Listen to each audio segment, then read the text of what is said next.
수업 시작했습니다. 안녕하세요.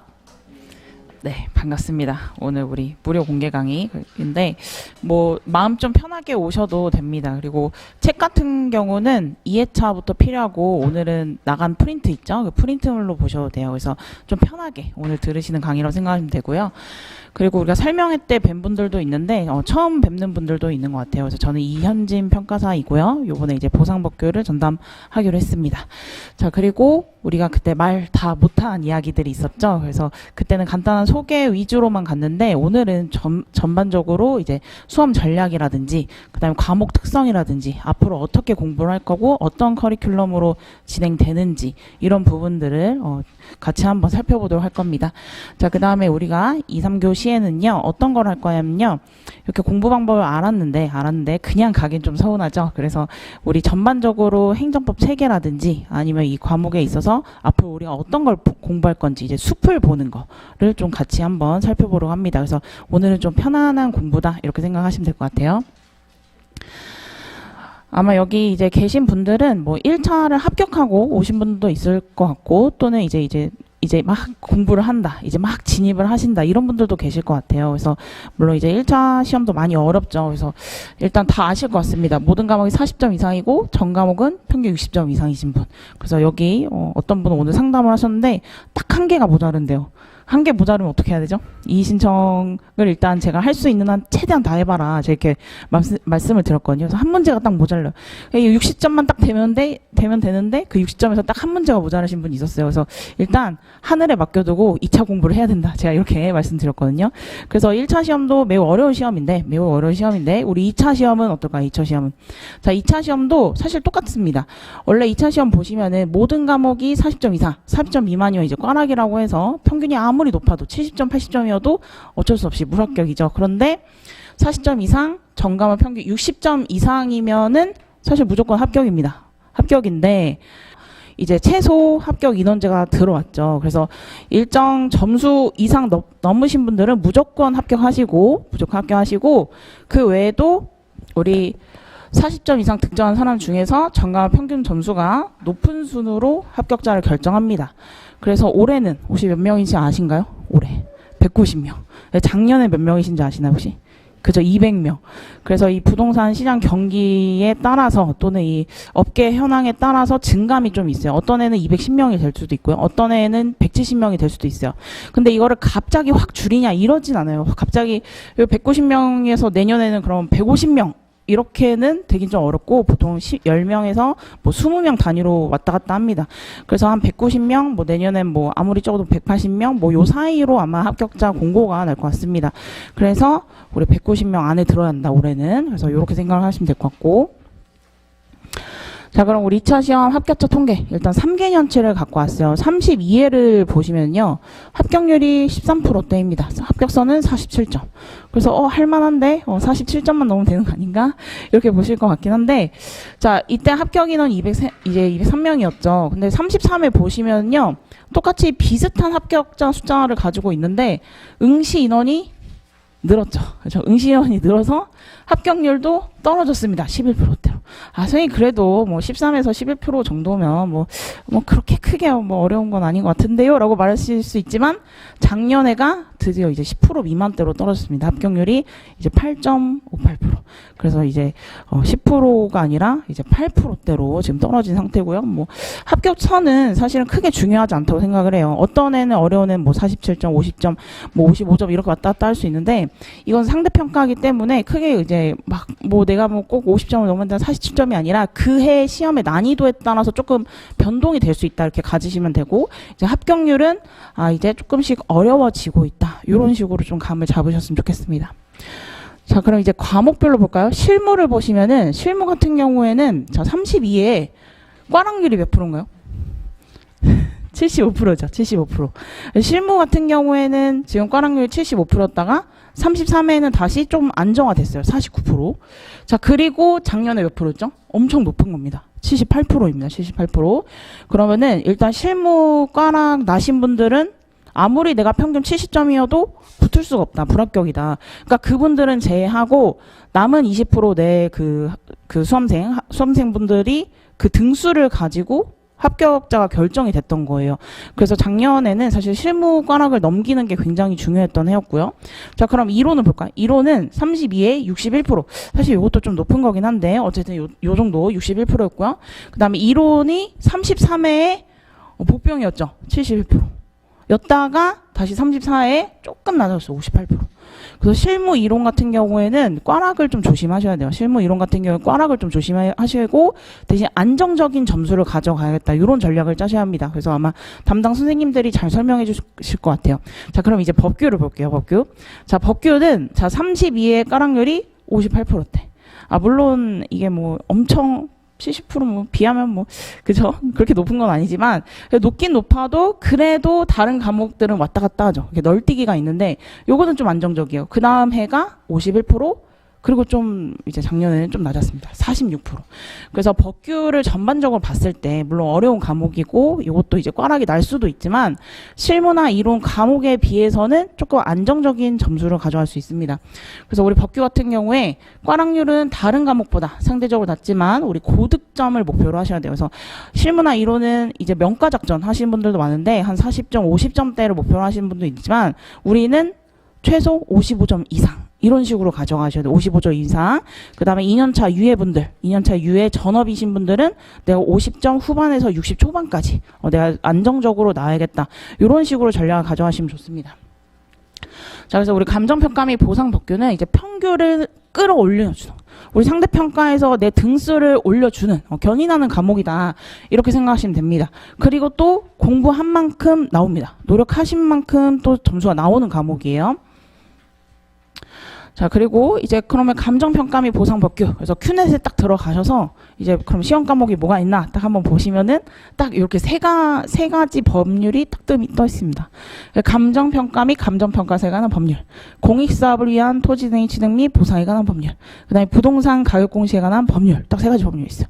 1차를 공부하셨거나 아니면 공부하시고 이제 합격하신 분들은 선생님 저 이거 알아요. 감정평가 및 감정평가사에 관한 법률이랑 부동산 가격공시에 관한 법률은 제가 이미 1차에서 다 마스터하고 왔습니다.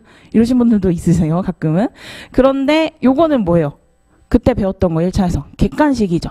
그래서 뭐 할 수 있다, 뭐 하여야 한다, 뭐 1년, 며칠, 뭐 요런 게 중점이었다면 저희는 이게 중요한 게 아니라 이제 답안지에 현출하는 논술형 시험인 거예요. 그래서 접근 방법이 좀 다릅니다. 아, 그래서 나는 이미 1차 시험에서 이 두 가지 법 했으니까 토지보상법, 이걸 줄여서 토지보상법이라고 하거든요. 이 토지보상법만 해야지 가끔 이러신 분이 있어요. 근데 그러시면 안 돼요. 그래서 우리 세 개를 다시 논술형에 맞게 공부를 하셔야 되고요.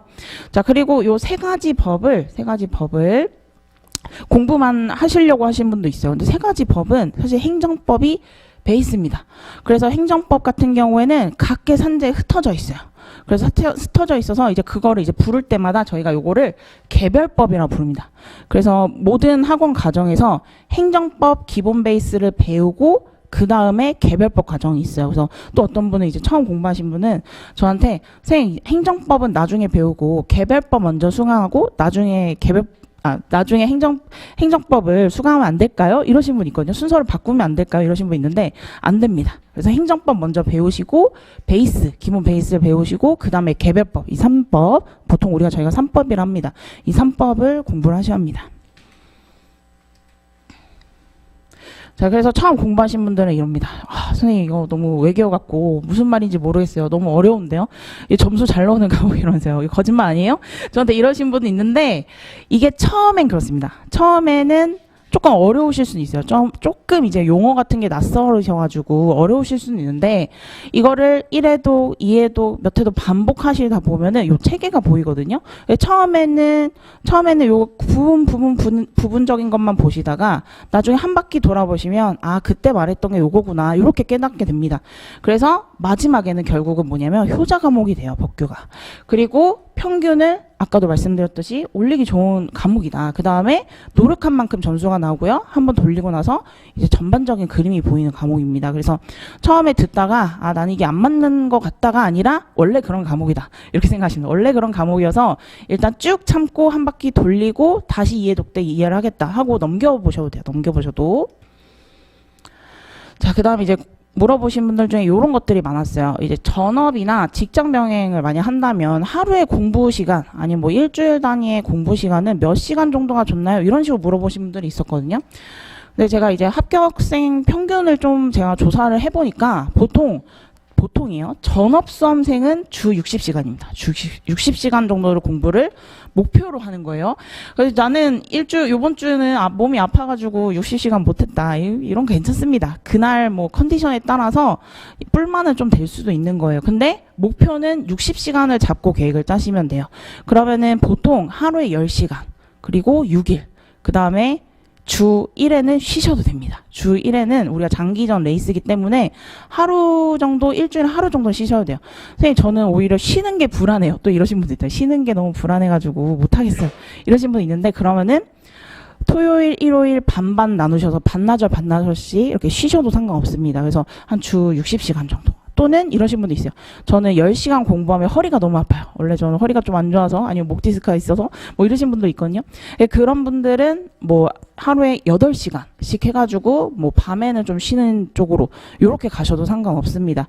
그래서 한 주 60시간을 목표로 계획을 짜시면 되고요. 그 다음에 우리 직장 병행 등으로 해놨어요. 그래서 여기 뭐 학업이나 육아나 뭐 다른 걸 병행하신 분들도 많으시더라고요. 보시면은, 자, 이분들은 주 40시간 정도 목표를 하셔야 돼요. 그래서 이분들은 솔직히 말씀드리면 독하셔야 합니다. 엄청 독하셔야 돼요.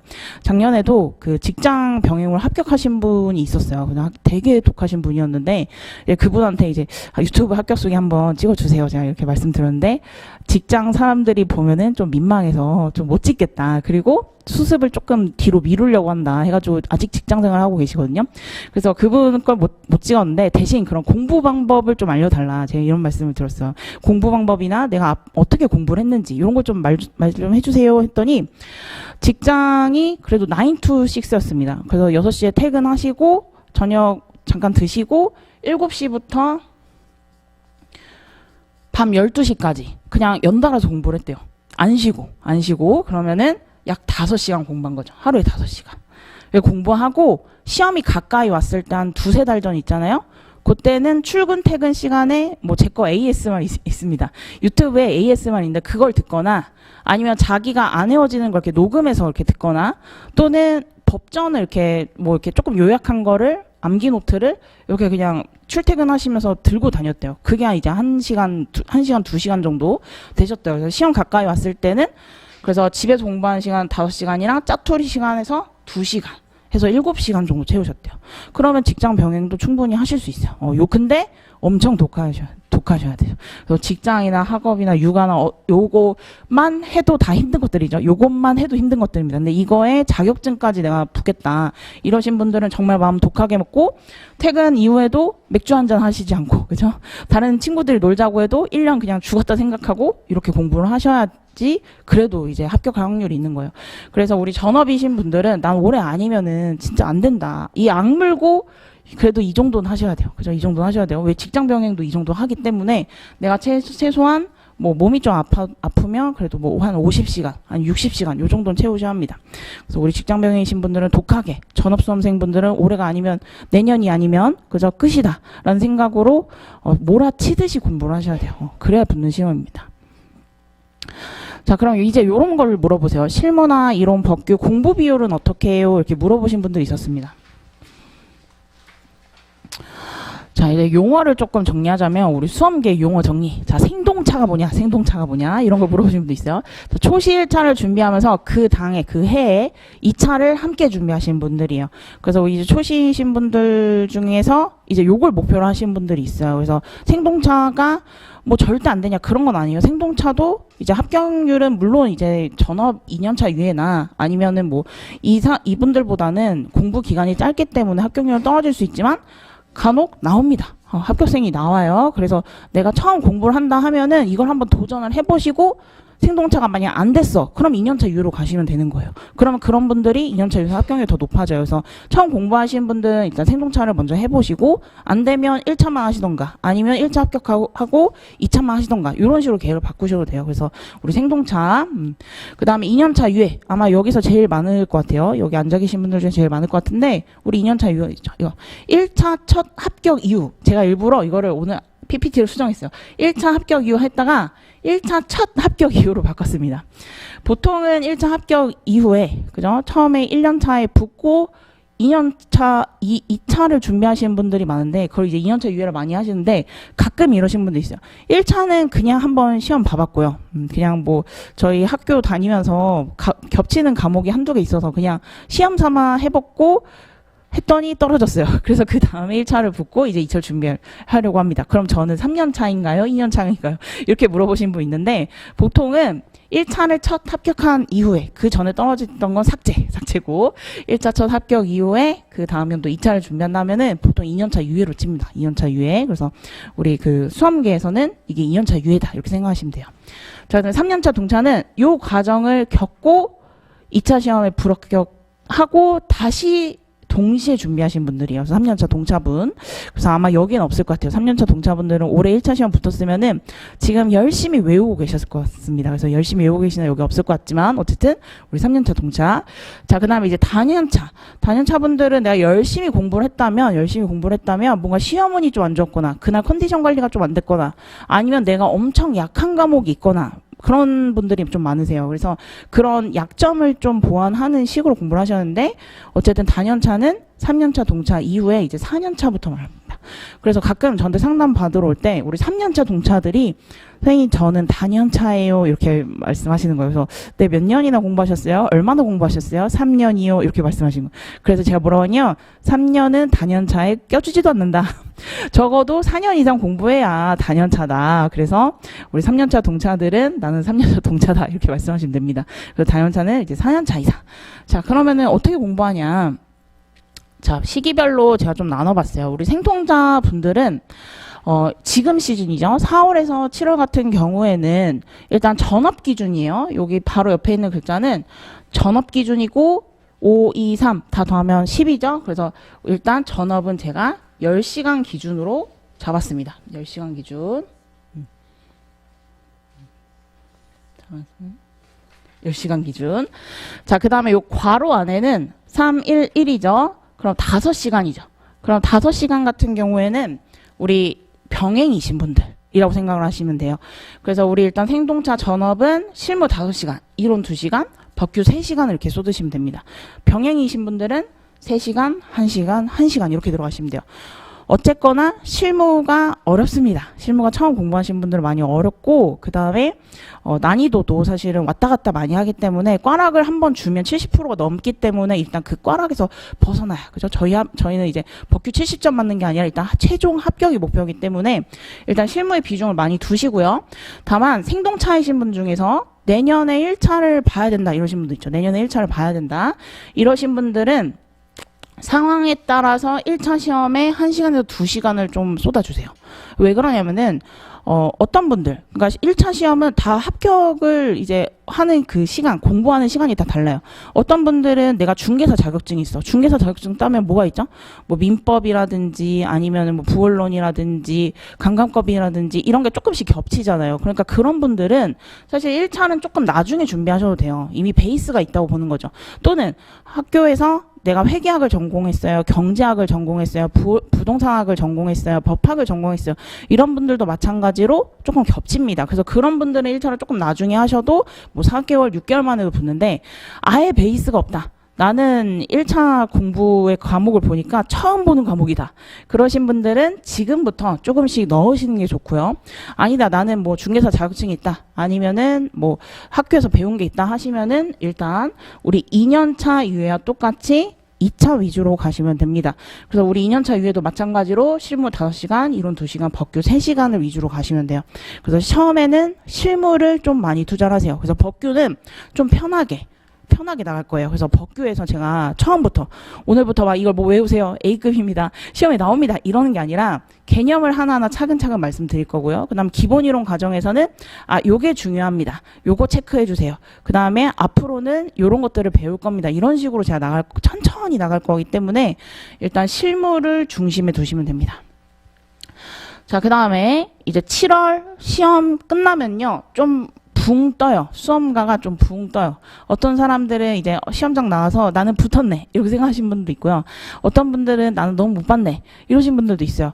그래서 분위기가 막 어수선한데요.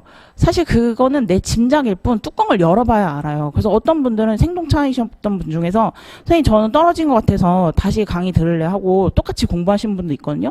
그런 분들 있다가 공부하다가 합격자 발표 듣고 이러신 분들도 있습니다. 그래서 그건 모르는 일이긴 한데 어쨌든 시험이 끝나고 내가 내년 시험을 약간 염두에 오고 있다 하시면은 한 일주일 정도 좀 쉬시고 며칠 한 3일 정도 쉬시고 다시 바로 공부를 하셔야 돼요. 그래서 마찬가지로 똑같은 비율로 가는데 우리 생동차들은 제가 봤을 때는 우리 1차 같은 경우에 여기서 한 과목 정도 해두시면 좋습니다. 그래서 회계 경제를 먼저 해놓으시고 7월에서 10월 사이에는 1차 시험의 과목을 좀 비중을 높이시면 좋을 것 같아요. 그래서 여기서 회계 한 과목 했다 하면 여기서 경제나 민법 이렇게 2과목 정도를 하시면 좋을 것 같아요. 그래서 우리 생동차이신 분들은 어떻게 되는 거죠? 2차 비율이 조금 줄어듭니다. 그래서 3일이 가고 그 다음에 1차 시험을 4시간. 요 정도로 좀 투자했으면 좋겠어요. 그래서 괄호에 있는 건 우리 직장 병행이나 아니면 학업 병행이신 분들이에요. 그래서 우리 생동차 분들은 조금 1차 시험을 저는 7월부터 다시 시작하기를 좀 권합니다. 제가 1차 시험을 좀 보수적으로 보기 때문에 일단 1차를 붙어야 하기 때문에 1차 시험 좀 들어가면 되고 자 우리 2년차 위에 분들은 똑같이 가시면 돼요. 그래서 가끔 아주 가끔 선생님 저 시험 공부를 해보니까 2차 과목이 1년 만에 안 될 것 같아요. 이러시면서 이미 2차 시험장에 들어갈 티켓이 있음에도 불구하고 갑자기 1차 공부를 다시 하는 분들이 있습니다. 가끔 있는데 저는 그건 비추해요. 일단 2차 시험까지 들어갔다 와서 혹시라도 떨어지면 3년차 동차를 가는 거지 다시 1차를 보겠다. 그거는 저는 비추해요. 그래서 절대 그러지 마시고 우리 2년차 위에 분들은 1차 뒤도 돌아보지도 않고 그냥 계속 2차만 보셔야 돼요. 그래서 실무, 이론, 법규 그래서 5, 2, 3 이렇게 가셔야 합니다. 자, 그 다음에 이제 10월에는 뭐가 나오죠? 발표가 나옵니다. 그래서 또 분위기가 우승우승하는데, 막 합격자 막 유튜브 막 올라오고, 그 다음에 내 옆에서 독서실에서 공부했던 애가 합격하고, 뭐 이런 상황이 막 발생해요. 스터디원에서 한 명이 뭐 붙고, 운 좋게 붙고 막 이런 상황이 있는데, 내가 떨어졌다 하시면 뭐죠? 그냥 눈 감고 귀 닫고 공부하셔야 합니다. 그래서 마찬가지로 우리 실무, 우리 생동차분들은 2, 1, 2 그래서 요 정도 비율로 가져가시고 대신 이제 내년에 생동차분들 1차를 보시는 분들이기 때문에 1차 시험의 비율을 확 높이시는 거죠. 그래서 우리 병행이신 분들은 상황에 따라서 내가 1차를 더 해야겠다 하신 분들은 이론을 잠깐 쉬시고 실무 법규에 올인하시고 1차 시험에 올인하셔도 돼요. 또는 내가 1차 시험이 진짜 공부해보니까 회계가 너무 어렵다 하시는 분들은 그냥 1차 시험에만 올인하셔도 되고 또는 1차 시험이랑 실무만 가져가셔도 됩니다. 그래서 이렇게 가져가면 되고 우리 2년차 위에는 똑같습니다. 그래서 12월까지는 우리 2년차 위에는 실무, 이론, 법규를 일단 5, 2, 3 비율로 쭉 가져가셔야 돼요. 그래서 실무가 제일 중요하다. 우리 2년차 위에 분들은.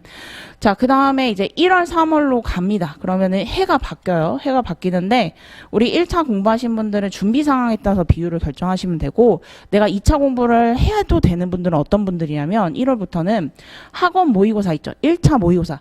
이 기출문제를 이제 평균 65점을 기준점을 잡으면 됩니다. 그래서 모의고사 같은 경우에 학원 모의고사 조금 어렵거든요. 근데 거기서 내가 평균 65점 받았다 하면 실제 시험에서도 유사하게 나오기 때문에 요 정도 내가 나왔으면은 이때는 2차를 병행하셔도 됩니다.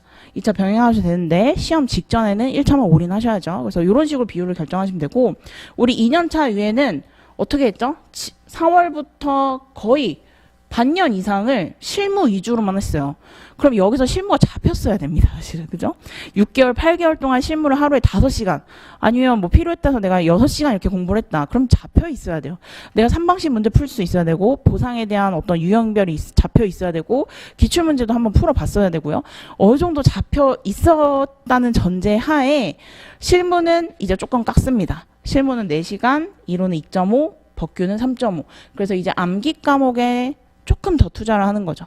근데 만약에 선생님 안 그래 아직도 저는 실무가 안 잡혀요 하시면 그래도 3월 전까지 실무를 조금 높이셔야 돼요.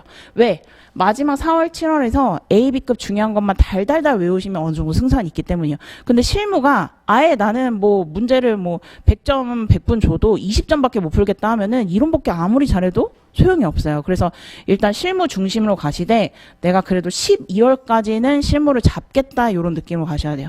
그리고 해가 바뀌면 이론 법규를 조금씩 늘리겠다. 그 다음에 암기량을 늘리겠다. 답안지를 좀 늘리겠다. 이렇게 가셔야 돼요. 그래서 이렇게 가시면 됩니다. 자, 그 다음에 우리 3년차 동차나 4년차이신 분들은 자, 직전 시험에서 꽈락이나 약한 과목을 중심으로 짜셔야 돼요. 특히 3년차 동차이신 분들이 작년에 저한테 많이 붙었는데 2년차 유에서 아쉽게 떨어지거나 아니면 법규가 생각보다 점수 안 나와서 떨어지신 분들이 저한테 이제 수험 상담 오셔서 제가 이제 가이드라인 잡아주고 그 다음에 이제 법규가 뭐 55, 60, 65 그래서 막 법규가 10점, 20점씩 오르신 분들 많거든요. 그분들이 결국 이제 평균이 끌어올려서 합격하셨습니다.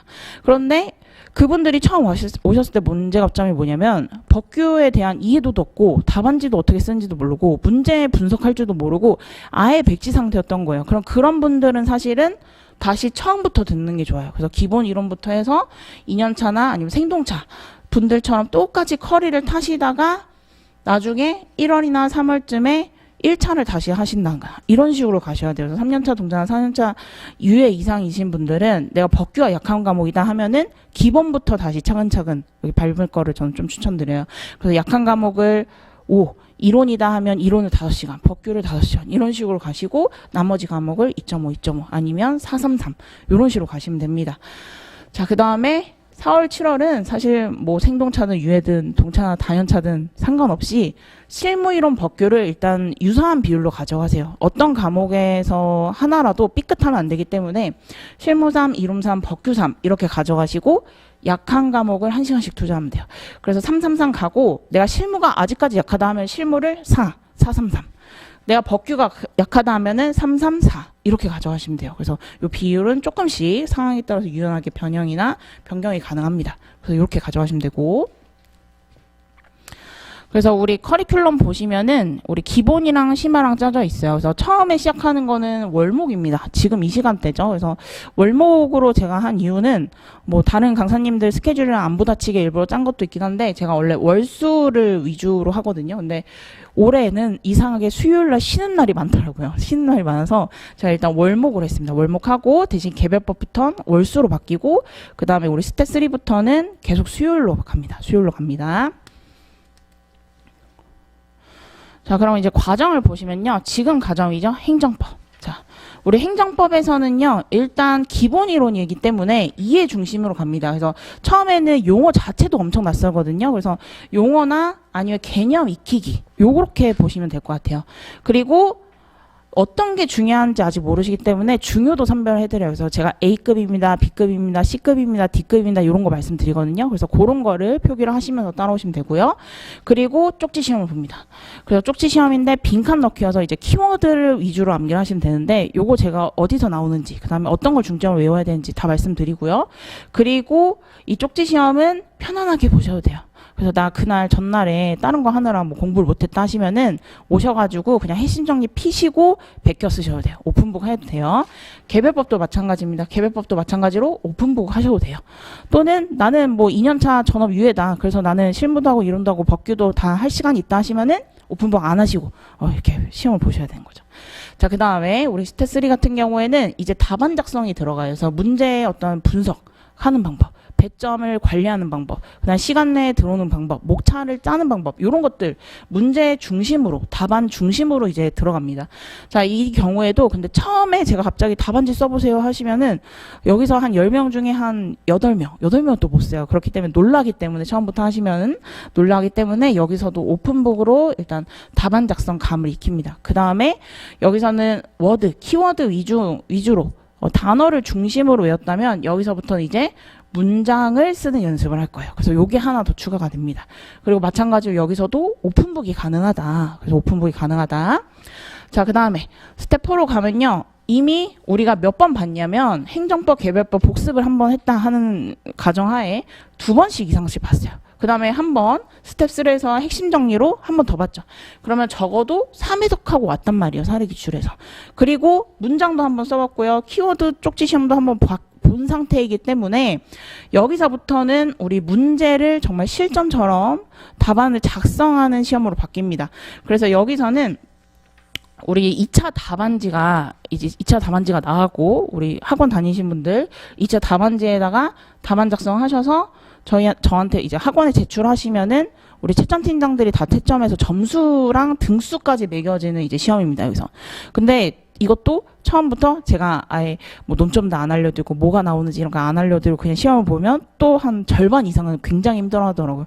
그래서 여기서는 제가 논점을 공개할 거예요. 범위를 알려드리고 이 중에서 무슨 논점 준비해 오세요. 그러면 그것만 달달달 준비하시면 돼요. 그래서 여기 앞에 있는 스텝 1, 2 같은 경우에는 복습형 중심이고요. 복습형 중심. 그 다음에 스텝 3도 복습형 위주긴 하지만 우리 스텝 4부터는 여기서는 예습 중심이다. 이렇게 생각하시면 돼요. 그래서 제가 논점을 미리 리스트를 알려드리고 그다음에 그걸 외워서 시험 보는 형태이다. 이렇게 보시면 됩니다. 자, 그 다음에 스텝 5 같은 경우에는 조금 어려운 난이도다라고 생각을 하시면 될 것 같아요. 그래서 우리 실제 시험 난이도이기도 한데 조금 어려운 문제들도 좀 섞여 있습니다. 그래서 이제 여기서는 우리 타 국가시험 기출을 같이 다룹니다. 그럼 타 국가시험 뭘까요? 행정법 영역이 들어가는 타 국가시험인데 예를 들면 행정고시, 입법고시, 그 다음에 우리 변호사 시험, 그 다음에 법원행시, 그 다음에 뭐 노무사 같은 경우에 행정쟁송법 이런 것들이 있죠. 공단에서 이제 출제하는 행정법 영역이 들어가는 시험에서 우리 시험범위랑 겹치는 것만 제가 발췌해서 드립니다. 발췌해서 드려요.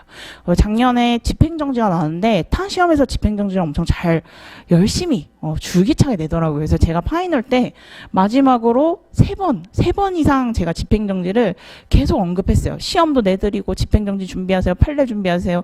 그래서 이게 20점짜리 문제였는데 집행정지에서 이 파이널까지 들으셔가지고 그걸 달달달 암기하셔가지고 들어가신 분들은 여기서 80% 이상 득점을 했습니다. 그러면 20점 중에 16점을 맞은 거예요. 그죠? 그래서 타 국가시험도 무시할 건 아니에요.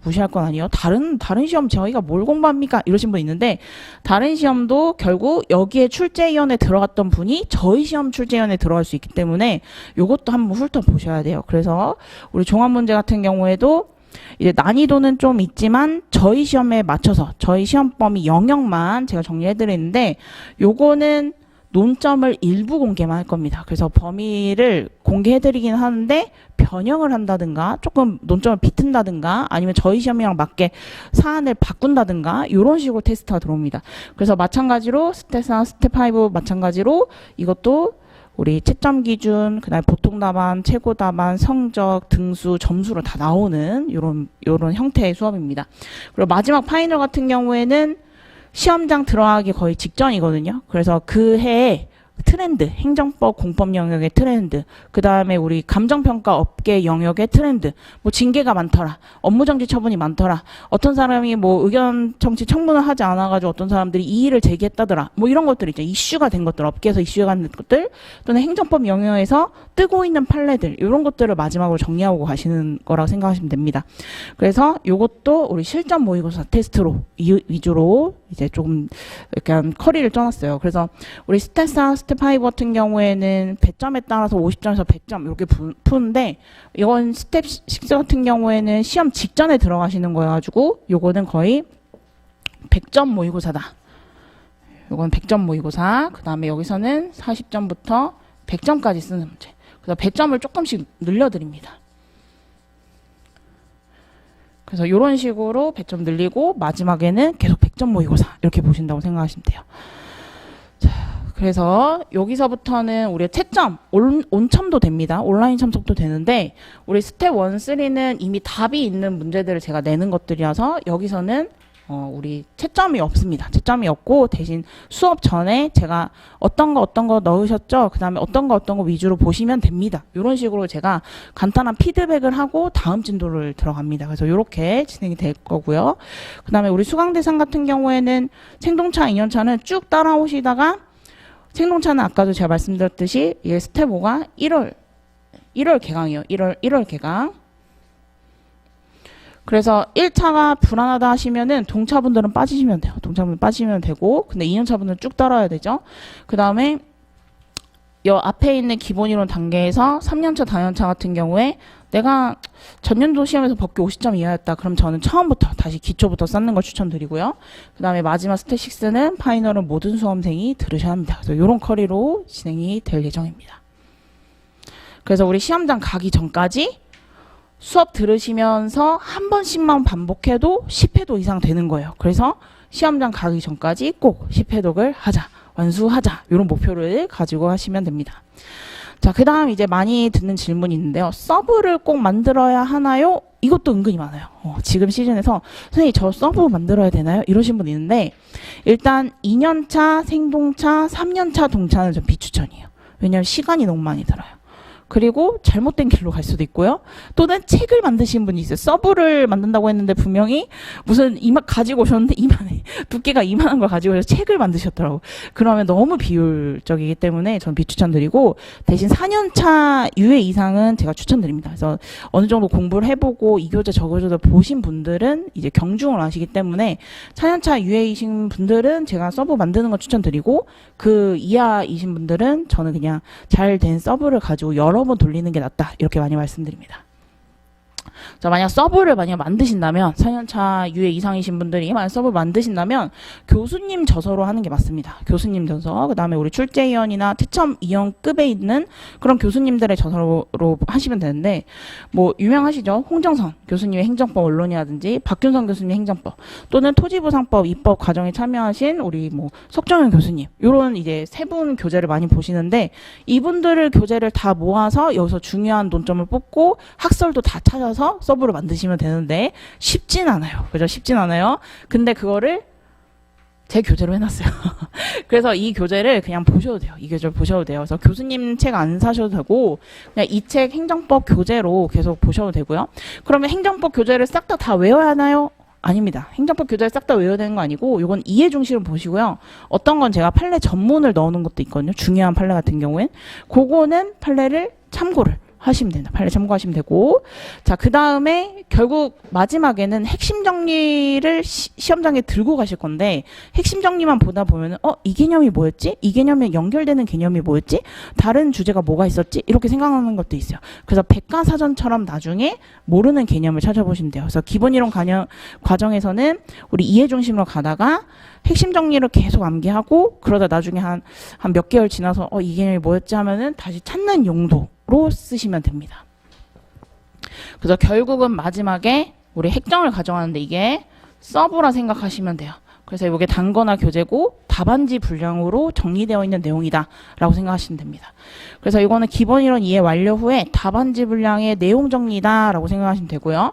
그리고 제가 수업 시간에 키워드를 다 이제 따드릴 거예요. 그러면 그걸 중심으로 암기를 하시면 됩니다. 그래서 요걸로 계속 단권을 하시면 되고요.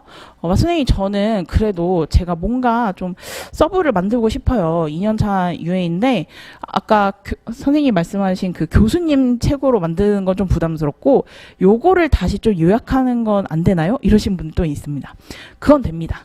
그래서 만약에 이 핵심 정리를 선생님 핵심 정리 위주로 보되 이거를 좀 요약한 그냥 한눈에 보기 위해서 보고 싶습니다. 이러신 분 있는데 그러면은 여기 있는 걸 목차만 따시고요. 제가 수업 시간에 만든 키워드만 따셔서 보시면 돼요.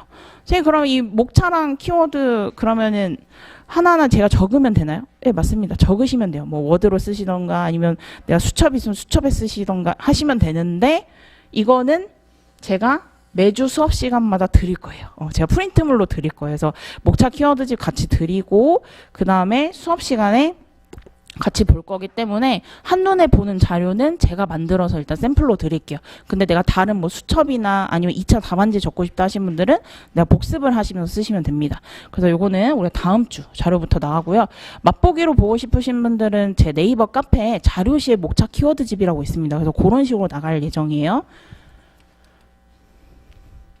자, 그래서 우리 평균을 끌어올려주는 과목이라서 열심히 하긴 할 건데 그러면 핵심 정리를 그냥 처음부터 끝까지 다 외우냐? 그렇게 하긴 또 힘들죠. 그래서 제가 이제 논점을 A, B, C, D로 불러드릴 예정이고요.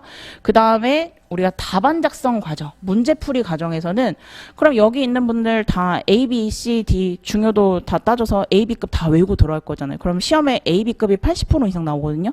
그러면 A, B급 다 똑같이 쓰면은 다 똑같은 점수잖아요. 그죠? 그러면은 억울하지 않아요? 그죠? 우리는 55점, 60점, 65점을 원하는데, 그죠? 그래서 일단 기본적으로 55점으로 맞춰놓고, 55점 맞춰놓고, 내가 55점 이상을 맞고 싶다. 60점, 65점, 70점을 맞고 싶다. 이런 분들을 위해서 제가 차별화 전략을 따로 알려드려요. 이거는 우리 문제풀이 단계에서 제가 말씀드립니다. 그래서 단문을 쓰고 판례를 추가한다든가, 단문을 쓰고 사안 적용할 때 사안 포섭을 늘린다든가, 요건 포섭을 한다든가, 아니요 법조문을 정확하게 쓴다든가 이런 전략은 제가 알려드립니다. 그리고 기본 이론서에서 이런 차별화 전략들이 있는데 그러면 제가 이렇게 말씀드려요. 자, 요거는 A급이고요. 일단 기본 단문 들어가시는데요. 대신 이 부분만큼은 플러스 알파로 처리해 주세요 하면은 행정법 기본이론 단계에서는 기본이론서에 플러스 알파만 해놓으시고 일단 지금은 보시 마시고 3회독쯤 가셨을 때 그때 암기하시면 돼요. 그래서 플러스 알파 하세요 하면은 아 나중에 이걸 차별화 전략으로 들어가는 거구나 이렇게 보시면 되고 적용하는 거는 문제풀이 단계에서 적용하는 연습을 말씀드립니다.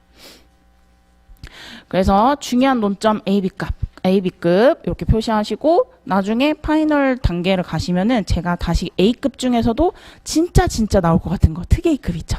그런 걸 다시 한번 말씀드립니다. 그래서 우리 AB급과 특 A급은 시험 전까지 10회독 이상, 사실 10회독인데 아마 20회독 정도는 보호하지 않을까 이런 생각이 듭니다. 그래서 요거는 무조건 시험에 나온다라고 생각을 하시고 여러 번 반복하셔서 숙달하셔야 합니다.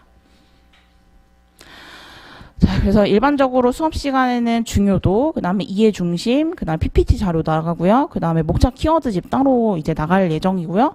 그리고 그 다음 시간에 이렇게 빈칸 넣기 키워드 테스트가 있습니다. 그래서 요거는 1시 반부터 이 학원에 자료가 준비가 돼 있을 거예요. 그래서 1시 반부터 오셔서 자율적으로 체크해 주시고 제가 수업 시작 전에 다시 한번 요게 중심이 됩니다. 요게 중요합니다. 요런 거 피드백 드릴 겁니다. 그래서 요거를 하시면 되는데 만약에 내가 1시 반까지 여기 못 올 것 같다 하시면은 수업은 2시 시작하거든요. 수업은 2시 시작하기 때문에 자료만 가져가서 집에서 하셔도 돼요. 집에서 하셔도 돼요. 그래서 일단 수업 시간만 좀 지키자. 이렇게 생각하시면 될 것 같습니다. 그래서 이제 복습 위주의 공부로 들어가고요. 그래서 저는 이제 수업 내용을 쭉 다 설명하고 다시 책으로 돌아가서 이제 책의 중요도를 표시하고 밑줄 긋고 이런 걸 하거든요. 그래서 다음 시간부터는 이 책이 필요한데 뭐 형광펜이나 아니면 밑줄을 제가 긋기 때문에 뭐 자나 요런 거 펜 같은 거 좀 준비해 오시면 좋습니다. 근데 오늘은 필요 없어요. 오늘은 줄도 다 제가 쳐왔습니다. 프린트맨 줄도 다 쳐왔기 때문에 다음 시간 요거 준비해 오시면 좋고 그 다음에 ASMR 그래서 요것도 이제 새로 업데이트해서 올릴 예정이거든요. 유튜브에. 그래서 요런 것들도 왔다 갔다 하시면서 특히 직장 병행이나 뭐 다른 걸 뭔가 병행하고 계신 분들은 짜투리 시간에 이런 걸 듣는 걸 전 추천드립니다. 우리 2년차 유예 분들도 심심할 때 한 번씩 틀어놓고 이제 들으시다 보면은 잠이 잘 와요. 그래서 밤에 듣는 것도 괜찮아요. 내가 불면증에 시달린다 공부를 하느라 그러면은 밤에 틀어놓으시면은 이렇게 잠이 쭉 잘 오기 때문에 이런 것도 잘 활용하시면 좋을 것 같아요. 자, 그 다음에 이제 마지막으로 GS 스터디를 물어보신 분들이 많아요. 그래서 지금 요 과정은 단과 과정입니다. 단과 과정인데 GS 스터디도 우리가 2차 시험 끝나면 7월 이후부터 다시 개강을 하거든요. 아마 모든 학원이 그럴 거예요. 그래서 우리 GS 스터디 같은 경우에는 일단 기본 이론은 때는 답안지를 아예 못 쓰기 때문에 여기는 스터디가 없다 생각하시면 돼요. 언제 시작하냐면은 보통 7월 중순에서 말부터 시작합니다. 모든 학원들이. 그래서 연기 스터디가 시작되는데 그때 시점이 어디냐면은 우리가 핵심 정리 기본 문풀이 개강할 때 비슷하게 열립니다.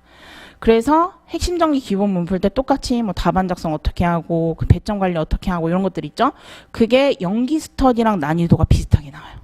모든 학원의 연기 스터디와 난이도 비슷하게 제가 단과를 진행하고 그다음에 스터디는 이제 우리 기본 문풀과 연계되는 어떤 기본 문제, 응용 문제라 생각을 하시면 돼요. 그래서 난이도가 여기와 비슷하다 이렇게 생각하시면 돼요.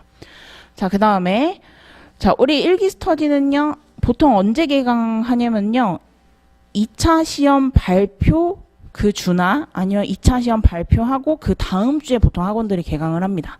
그래서 그때 개강할 때 1기 컨셉은 뭐냐면 기출문제 컨셉이에요. 저희 시험 기출문제 컨셉이요. 마찬가지로 이때 개강도 우리 단과도 기출 사례 문제 풀이가 개강합니다. 그래서 우리 기출 사례 문제 단과에서 기출 문제 쫙 연습하시고 거기서 안 풀어봤던 문제들 또는 그걸 조금 비틀어서 응용된 문제들 아니면 현 법령에서 맞춰서 다른 문제들 이런 것들을 일기 스터디에 풀게 됩니다. 그래서 난이도도 마찬가지로 일기 스터디랑 우리 기출 문제 요 단과랑 비슷하게 들어갑니다. 비슷하게 들어가요. 자, 그 다음에 종합문제 풀이 1월에 개강이죠. 1월에 개강인데 2기 스터디도 보통 1월에 개강해요. 이것도 마찬가지로 타 국가시험 컨셉이죠. 그래서 스터디도 마찬가지로 단과에서 안 다뤘던 어떤 타 국가시험을 풀어보는 위주로 문제가 들어갑니다. 그래서 난이도가 비슷해요. 2기 스터디랑 종합문풀 단과랑 난이도가 비슷하다 이렇게 생각하시면 되고요. 자, 그 다음에 마지막으로 이제 파이널 마지막 시험장 들어가기 전에 보는 것이죠. 그래서 이것도 3기, 4기 스터디랑 컨셉이나 난이도가 비슷해요. 이때 3기, 4기는 뭐냐면 최근 판례, 최신 판례, 뭐 중요한 논점들, 타 국가시험에서 한 번 더 나왔다. 이런 행정법 중요한 논점들을 다룹니다. 그래서 마지막 파이널과 거의 뭐 유사한 느낌의 유사한 난이도의 문제들이다 이렇게 생각하시면 될 것 같아요. 그래서 스터디랑 각각 단과 과정이랑 난이도가 비슷하게 저는 들어가고 있습니다. 그래서 GS 스터디 같은 경우에 제 단과를 따라오신다면 제 GS 스터디 문제를 같이 풀어보는 것도 호환이 좋습니다. 호환이 좋아요. 그래서 이렇게 한번 생각해보면 되고, 자, 스터디는 어떻게 구성되냐면요. 실제 문제처럼 이렇게 문제지가 나가고 그 다음에 예시답안 저는 우리 답안지로 우리 실전 답안지 있죠? 그 답안지에다 이렇게 들어갑니다. 100점도 맞춰서 들어가요. 그래서 이렇게 답안지랑 예시답안 그리고 문제랑 목차만 있는 문제 분석 자료 요게 하나 이렇게 나가고요. 그리고 채점 기준표. 그래서 실제 채점할 때 채점팀장들이 어떤 걸 중점으로 몇 점씩 채점했는지 이런 것들이 있죠. 그 다음에 어떤 다른 결론은 몇 점을 줬는지 이런 것들이 같이 이제 채점 기준표가 들어가고요. 그리고 후에 채점 후기, 채점평이 하나 있습니다. 채점평은 채점팀장들이 쓰는 건데 실제 합격생들이 채점팀장을 하고 있어요. 그래서 그 합격생들의 어떤 노하우. 그래서 어떤 분들은 이제 저는 뭐 수험생 때 뭐 표계균인 특공급 뭐 이런 식으로 두음을 따서 외웠습니다. 아니면 저는 문제 분석할 때 뭐 동글뱅이 1번을 하고 막 이런 거를 이제 팁 같은 걸 많이 써놓으시거든요. 그래서 이런 채점평도 도움이 많이 돼요. 그래서 이런 것들. 그래서 채점평, 그 다음에 우리 채점 기준표, 문제 분석 자료, 문제 예시답안 이런 식으로 나가는 어떤 실전 모의고사형 학원 모의고사다 이렇게 생각하시면 될 것 같아요. 그래서 문제 분석 자료 원래 뒤에는 뭐 판례라든지 개정 사항이라든지 주요한 논점 이런 것들도 같이 들어가는 경우도 있습니다. 그래서 이런 스터디는 문제와 모의고사 형식의 강의다라고 생각하시면 될 것 같아요. 그리고 시험이 끝나면은 이제 보통이나 최고 답안이 뽑히는데요. 최고 답안은 그 주차에서 제일 높은 점수였던 분의 답안지가 뽑히는 겁니다. 그 다음에 우리 보통 답안이 뭐예요? 이렇게 물어보신 많은데 보통 답안은 못한 답안을 뽑은 게 아니에요. 못한 답안이 아니라 보통 답안은 뭐냐면은 실무나 이론이 어느 정도 점수에 오면은 어느 정도 평균 점수 이상이면은 법규가 이 정도 점수면 합격하겠다. 합격권에 있는 답안이라 생각하시면 됩니다. 선생님 그럼 최고 답안은 뭐예요? 최고 답안은 실무 이론 꽈락을 맞아도 법규가 67.70점 맞을 거기 때문에 법규가 뭐죠? 올리는 과목에 이제 이 과목이 되기 때문에 이때 이 최고 답안은 실무 이론을 꽈락만 넘어도 무조건 합격하는 답안이다. 이렇게 생각하시면 될 것 같습니다. 그래서 보통 답안은 실무 이론 평타면 요 정도도 합격할 수 있다. 최고 답안은 실무 이론 꽈락만 면하면 무조건 합격한다. 이런 답안을 생각하시면 됩니다. 그래서 우리 최고랑 보통 답안이랑 자기 답안이랑 예시 답안을 가지고 복기를 하는 연습을 하셔야 되는데 요거는 제가 유튜브로 찍어놨어요. 그래서 검색해 보시면은 이제 복기하는 방법 제 유튜브 들어가셔서 복기하는 방법 보시면은 예전에 이제 제 수험생이었던 분, 이제 합격생이고 이제 열심히 소속 평가사로서 일하고 계시죠. 어쨌든 그분이랑 저랑 같이 찍어놓은 이런 영상이 있어요. 그래서 요걸 나중에 참고를 해보셔서 공부를 하시면 됩니다. 자, 그 다음에 이제 수험 상담이나 일반 질문 같은 경우에 저는 어떤 과정을 들으면 될까요? 아니면 지금 시즌에서 어떤 공부를 하면 될까요? 하시면은 이런 이런 일반적인 질문들 있죠? 요거는 제 네이버 카페 여기 오셔가지고 글을 올려셔도 되고요. 좀 내 약간 프라이버시가 좀 공개되는 것 같아서 좀 부담스럽다. 내 개인정보를 좀 써야 돼가지고 선생님 이 게시판은 다른 사람들 보니까 좀 부담스러워요 하신 분들은 제 거 카톡 아이디 app_100입니다. 여기다가 제 카톡으로 상담을 요청하셔도 되고 또는 선생님이랑 직접 상담을 하고 싶어요 하신 분들 있죠. 이제 대면 상담을 진행하고 있어요. 그래서 요 건물입니다. 프라임 신간 지하 1층에서 매주 금요일마다 제가 상담을 하고 있습니다. 그래서 요거는 한 사람당 30분 내로 잡기 때문에 미리 예약을 하셔야 돼요. 그래서 미리 시간 예약을 하셔야 하기 때문에 요 카톡 아이디로 선생님 저는 대면 상담하고 싶어요 이렇게 보내주시면 됩니다. 그래서 이렇게 상담하는 방법. 자, 그 다음에 수업 질문 같은 거나 아니면은 공부하다 모르시는 거 있으면은 제가 이렇게 학원 오는 날 수업 끝나고 쉬는 시간마다 중간중간 물어보셔도 되고요. 수업 끝나고 물어보셔도 되고 또는 내가 혼자 복습하다가 평일 혼자 복습하다 모르는 게 생겼다 하시면은 여기 카페 오셔가지고 수강생 전용 2차 Q&A 있습니다. 요 게시판을 이용하시면 됩니다. 그래서 상담 같은 경우에는 개별적으로 제가 받아들이는데 공부 질문은 제가 카페로만 받습니다. 왜 그러냐면 그 주차에 수업이 끝나면 제가 개별적으로 한번 받아봤는데 질문이 한 3개, 4개씩 다 똑같은 질문이에요. 그래서 어차피 학습 공유 차원으로 이 게시판으로 제가 받습니다. 공부 질문 여기다 올려주시면 됩니다. 자, 그래서 우리 일반적인 수업 전략이랑 커리큘럼 소개는 끝났고요. 우리 2교시부터는 우리 행정법에 대해서 간략하게 공부를 해보도록 하겠습니다. 10분 쉬었다 하겠습니다.